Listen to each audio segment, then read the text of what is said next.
Luke, Brisbane on Sunday, I dare say the finals hopes are still alive, albeit faint. Have the group or Justin spoken about that at all? No one's spoken about it. We're focused week by week, but in the back of the boys' minds, people will know. So we don't really need to bring it up. We just want to focus on Brisbane and what we can control. And if we put on a good four-quarter performance, we can beat them and then take it on the next week. So, yeah, we're just worrying about 1 week at a time. Do you go back to what you did at the Gabba? Because it was a pretty lean run up to that stage. And then, although you lost, but you took the game on a little bit more and you played a bit more attacking football and you were in that game for a while. Oh, yeah, we did get beat, so I don't know if we're going to take too much out of it. But, yeah, we're just going to try and play our brand, and that's just locking the ball in the front half, really pressuring them, and then getting our run on the outside going. So if we can play like we did sort of against Geelong, yeah, we can beat anyone. So no bigger task than Brisbane this week. When you produce a performance like Geelong and you've beaten the reigning premiers twice, and Melbourne in Melbourne and Sydney over there as well, is it frustrating for even yourself as a player to go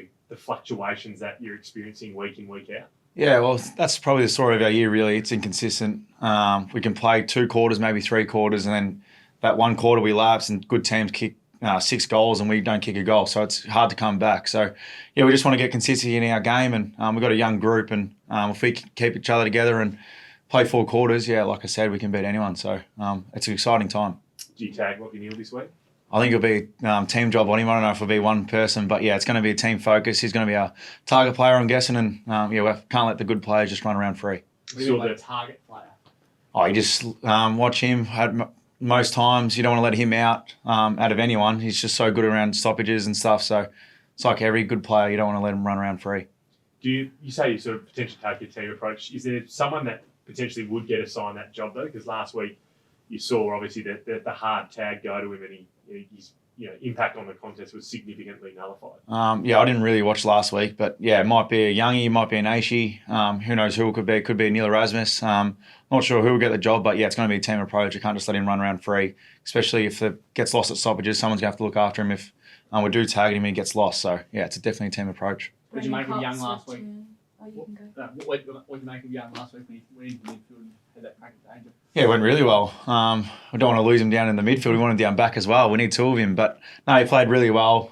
First opportunity in there. It wasn't just him though, as well. Aishi helped him out a fair bit, and then another team approach on him. So yeah, he done really well. We don't want to lose him in the midfield though. We want him down back. So who knows what can happen. Is he ideally suited to the way he thinks about the game and what he can do on the other side as well?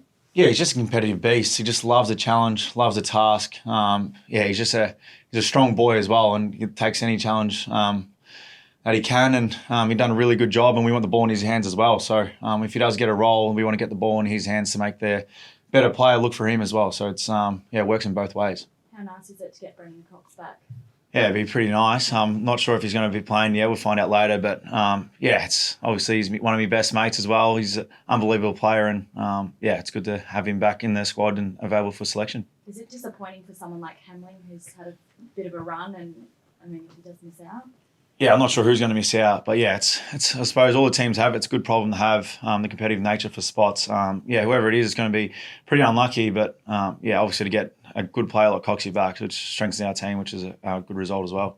Gold Coast were pretty dominant against them last week. Is that something this week that you've kept a close eye on, just looking back at some of the things they did perhaps, or more just focusing on your own things? Yeah, we'll take a little bit out of it, but yeah, more on us. We want to play our way. Gold Coast have their way of playing, we have our way.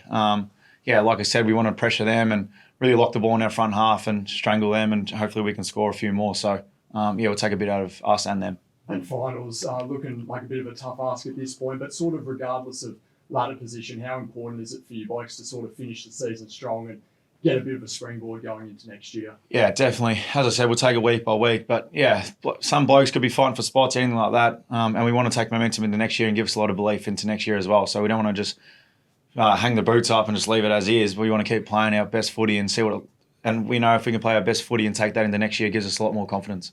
With the changes in your back line lately, obviously Young into the midfield, Walker injured. Could you play all 4 of you talls back there? Like, have you got the ability to play tall and small between you, do you reckon? Yeah, I wouldn't say I'm tall. I'm pretty small. Coxie and Hammer and that are pretty tall, but yeah.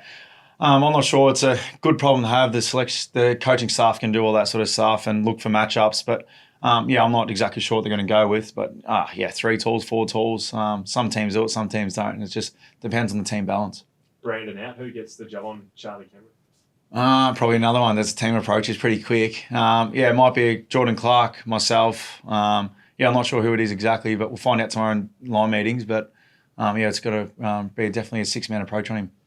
Joel Hamling, the 3 games back, what has he brought to the back 7, so to speak, of since he's made his return? Yeah, he just slotted in seamlessly. His leadership, he's just can play tall, can play small, can play up the ground. He just slotted in so nicely. His leadership, he helps up a lot of our younger key backs as well. He does a lot of work with them, and he's just a real good leader and really good player down for us there. And he looks solid, and it's good to see him playing some good footy after a horrific run with injuries. He's out of contract. Would you like to see him stay here in Purple next year? It's not up to me, but I would. I love him. He's one of the most lovable guys around the club.